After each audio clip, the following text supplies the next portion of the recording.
Hi everybody, welcome back to Small Caliber Arms Review. I'm Richard, and today we're going to have a little black powder fun with this little fella. This is a Uberti 1862 police revolver. Now, I don't know if this is actually what they would have carried back then. It's pretty small caliber, but it's black powder and they're a lot of fun. This one is a 5-shot. It has a fluted cylinder on it. This one was sold by Dixie Gun Works, and I'm pretty sure it's a Uberti. It doesn't say Uberti anywhere on it, but just by the way the markings are, they usually put their markings underneath the barrel, and that's where it is on there. Now on the top of the barrel, it does say Dixie Gun Works in, kind of hard to see there, Union City, Tennessee, made in Italy. So Italy, it's going to be either a Uberti or a Pieta. And it's got a color case hardened frame on it, brass trigger guard, brass grip frame on it, and really nice wood handles on this thing. And the fit and finish on it is pretty nice too. There's a little bit, the wood is just a little bit higher on the back of the back strap, on the back of the grip anyways. And it's, I think, going to be a lot of fun. Now, I did do a video on this thing. I took it out and did some shooting with it, quite a long time ago. And I had a lot of issues with cap jams on this thing. So I took it up to the log cabin in Lodi, Ohio, another black powder shop. And we put new nipples on this thing. And hopefully, it'll shoot a lot better than it did the last time. Let's take a closer look at it. Okay, I did make the holster for it. It's a flap type holster. And it'll slide right in there, and the flap covers it. I still need to put me a Sam Browne button on there. I've got one somewhere, I just haven't put it on yet. And then it fits on the belt, kind of a cross draw holster I made for it. Anyways, let's take a closer look at the firearm itself. Like I said, it's a black powder, and it's an open top frame on it. So the barrel, the way it comes off is there's a wedge right in here. We'll go ahead and take that apart real quick, and I'll show you how it comes apart for cleaning. So you just pull your barrel wedge back, and it is retained in there by that screw. And then you just kind of wiggle it a little bit and pull the barrel right off of it. And then to take the cylinder out, right there. You can see I got the new nipples in there, so hopefully that helps out a lot. And that's all there is to it. To clean it, you've got super easy access to get in here and clean it. Now, I also did have to do a little bit of work on the end of the barrel there and a little bit on the end of the cylinder because the cylinder gap on there was kind of crooked. So I evened them up just a little bit, and I think it's going to function okay now. I hope it does anyways. Put the cylinder back on it there. Put your barrel back on. All you got to do is make sure that wedge is out of the way, and then slide it right back in there. Don't put that in the barrel. It doesn't go there. It actually goes right underneath it there. You got two little pins down at the bottom there. They line up. Push in there, push your barrel wedge back in. Now you're going to give it a little bit of a tap with a nice soft faced mallet. Make sure it's all lined up when you go to do that. And what this will do is it'll pull the barrel up to the cylinder there. You can look and see what your gap looks like, kind of put a light background behind it. If you tighten it too much, you're going to have a lot of problems when you go to cock the hammer back. It'll drag up against the cylinder, so you want to make sure you avoid that. Get it just snug enough where it's not going to come out, and make sure you still got where the cylinder will rotate. Now this is a 36 caliber, so I've got some 36 round balls there. I got some ox yoke. These are a pre-lubed wad that go down in there, Wonder Wads. And we're going to put some number 10s or number 11s. I can't remember which one it is. I think it's actually number 11s. I'll get a container of those out. We're going to use regular GoX black powder, and I'm going to put 15 grains in each cylinder. They're a pretty small cylinder, so they don't hold much powder. Plus, when you put one of the Wonder Wads and the ball in there, it takes up quite a bit of space. You don't want an air gap in there, so, you know, it's bad on black powder stuff. But anyways, let's take this thing out on the range and give it a few shots and see if it does any better with the new nipples in it. All right, everybody, we're out here on the range in the saloon with the police revolver. It is a single action black powder revolver, 36 caliber. We're going to go ahead and get this thing loaded up with 15 grains of powder because that's really all you need in this thing. You don't want to overdo it. It's a small revolver and it just doesn't need that much of a charge. You're not out hunting moose or bear with it, so maybe squirrel. Anyways, we're going to put the 15 grains of powder in the powder measure. Again, you don't ever want to load directly into the firearm from your powder flask. So we'll get a little bit in there, and we're gonna set this to the side for a second because I got to get some other stuff ready here. I got to get some Wonder Wads out of here, the ox yoke Wonder Wads. We'll get 5 of them out. We're gonna go ahead and load this thing with all 5 rounds. It is a 5-shot revolver. Now it does have a safety notch on there. In between every one of the caps, there's a small pin that sticks out, and that pin will go right inside the hammer there. There's a little notch cut out on the bottom of that, and that'll rest on that pin so that you can safely carry it with all 5 cylinders loaded on it, all 5 chambers in the cylinder loaded on it. Then when you go to cock it, it's ready to go. We're going to pull it back to the half cock position, and then we're going to go ahead and pour the powder in. And just, a lot of people don't like shooting black powder because it's a lot of work, and it really is, but it's a lot of fun too. So we get our 15 grains of powder in there. We'll go ahead and put one of the Wonder Wads in there. We'll get one of the lead balls. Now these lead balls have a little sprue on them, a little piece where they cut it off, and you want to get that pointing up is what I'm told anyways, which might be a little tricky to do. And if you got big fingers, this is kind of a difficult gun to load because it's kind of tight in there.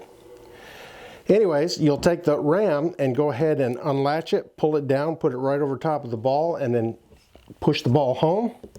Make sure it's all the way down in there. Now that the powder is going to compress a little bit and the wad is going to compress a little bit, and then you just go ahead and get the rest of them loaded up and then go to shooting.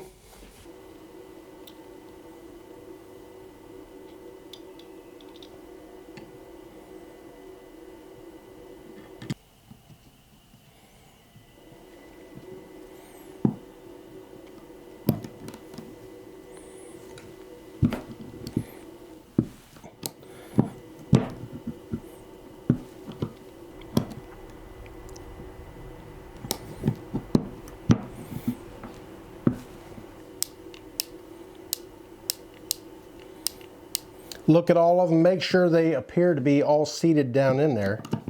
If you have to, go around it again, just give them an extra little push just to make sure. Because you don't want to have an air gap in there. It'll feel pretty good to me. All right, we're going to get this thing over the line, get it capped up, and then give it a few shots. It's time to put the caps on here. Now these are number 11 caps I'm putting on here. The 10s just won't fit on there. These nipples are made for a number 11.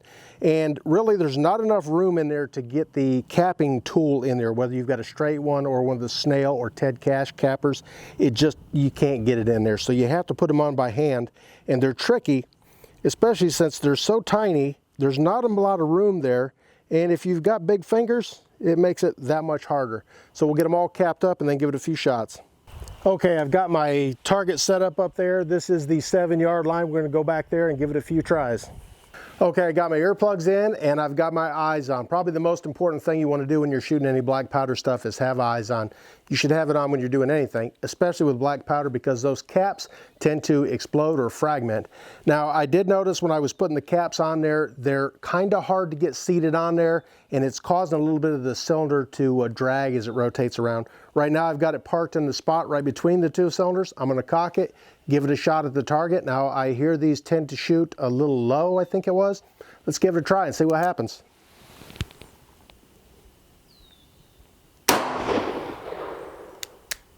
They tend to shoot high.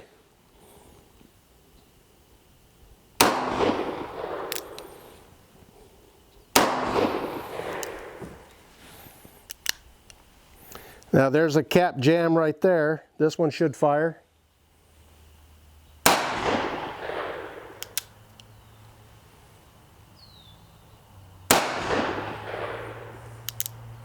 All right, that was all of them. And I'll show you real quick here. See if you can see the cap jammed right in there. The cap has exploded and really it's kind of gotten stuck in there. So that causes some problems too.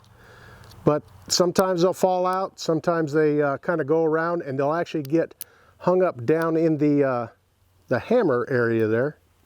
And that can cause you some problems too. So although they're probably not the most reliable firearms out there, they are some of the most fun firearms out there. Let's get this thing loaded up again. We're going to take a look at the target real quick first, and then we'll get it loaded up again and take some more shots. Okay, there's my target. My first shot was right there. That's when I discovered, yes, it shoots very high because I was aiming right there. So the next ones I aimed right down here. So there's 1, 2, 3, 4, and 5. It doesn't do too bad if you know where to aim. And it's just the way the sights are. Your rear sight is actually a V-notch cut in the top of the hammer there. And when you cock it, you line that up with your little bead front sight on there, and you go for it. And I had the silhouette target up here and been aiming for the center, which would have been right around in here. It'd hit him like probably up in the neck area. But we're gonna load 5 more in this thing and give it another try.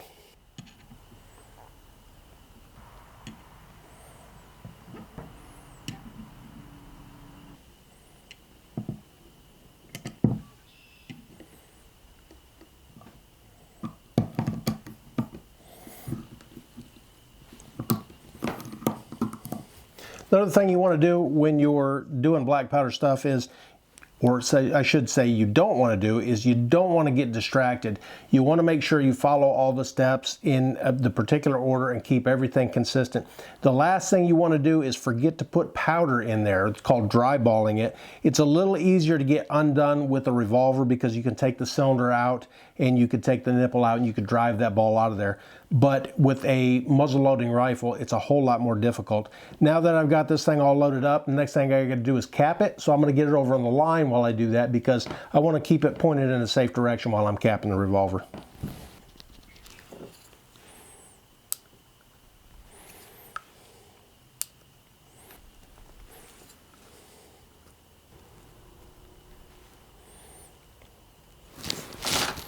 Okay, I'm not sure what's going on with that one, so I'm going to skip that one. Then I'll take the cylinder out and see what's going on with it. Right now, I'm going to go ahead and just fire the 4 that I've got on there, and then we'll go from there. And still, there's another one in there that's a little bit crooked too. I get the ears on and get these 4 out of here, and then we'll see what's going on with that 5th one.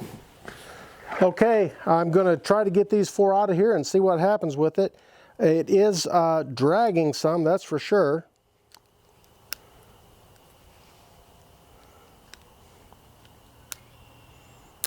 There we go. Yeah, I'm not real fond of the way this thing is reacting or acting or whatever. Let's try it and see what happens.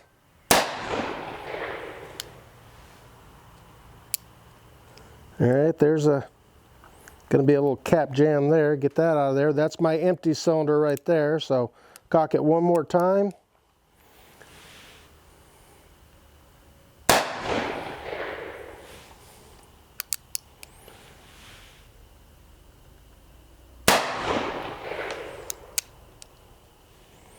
And there's another cap jammed right there in the hammer groove. Yeah, there's another one down in there too.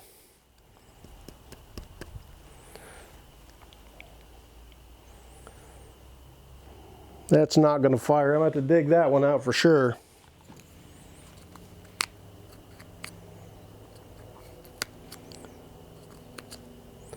May need to be a little disassembly for that one. We'll see if it'll fire like this. I kind of doubt it though.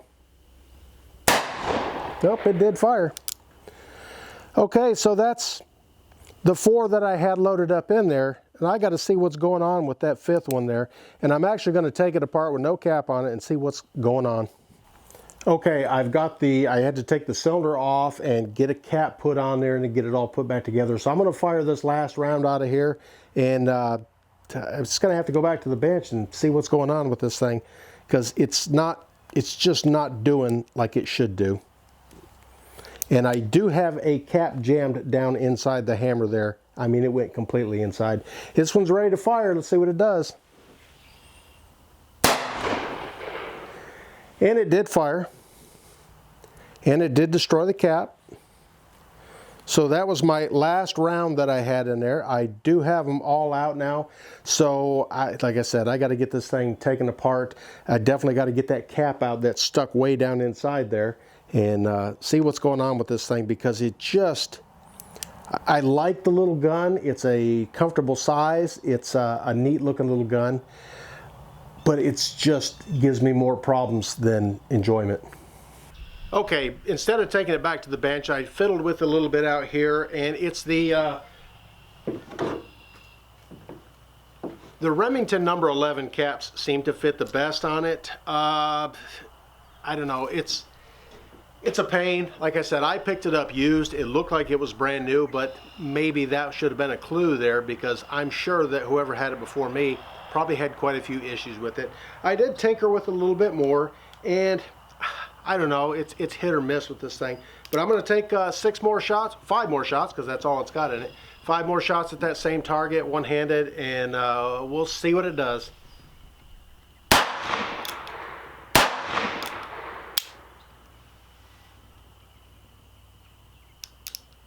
try that one again. There we go.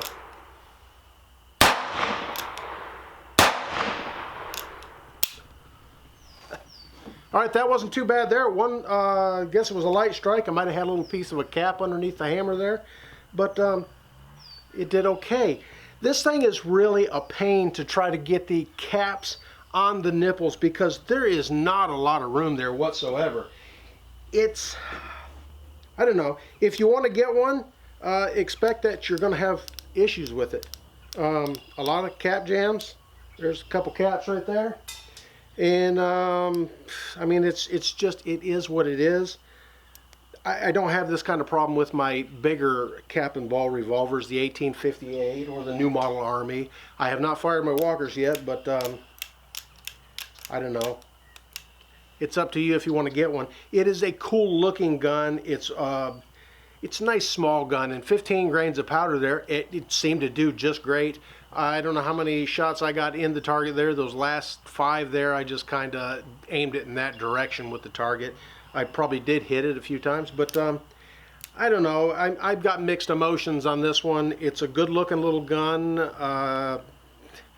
I don't know if I would use it in any cowboy shooting competitions or anything, but it's fun if you want to tinker with one, because that's what you're going to do with it. You're going to tinker with it quite a bit. Anyways, thanks for watching Small Caliber Arms Review. If you could, hit this button up here to check out some of my other videos. Hit this button down here to subscribe if you haven't already. And thanks for taking a look at the 1862 or 3, whatever year it was, Police Revolver, 36 caliber. Thanks for watching.